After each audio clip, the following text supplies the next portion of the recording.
We have to find how many integers we have between 0 and 50. The word between, it means we have to include both ends of the range.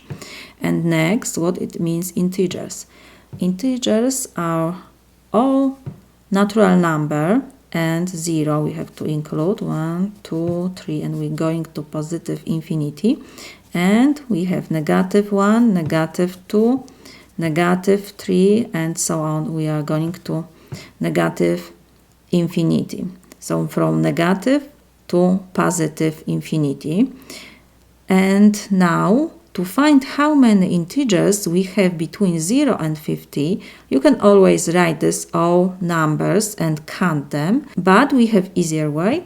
We just use formula when we have to find how many integers we have between m and n, and m is less than or equal n, so we have to subtract from the largest number the smallest, and we have to add 1. We add 1 because we have to include both ends. So in our case, we have that m is equal 0, n is equal 50. So number of our integers will be 50 minus 0 plus 1.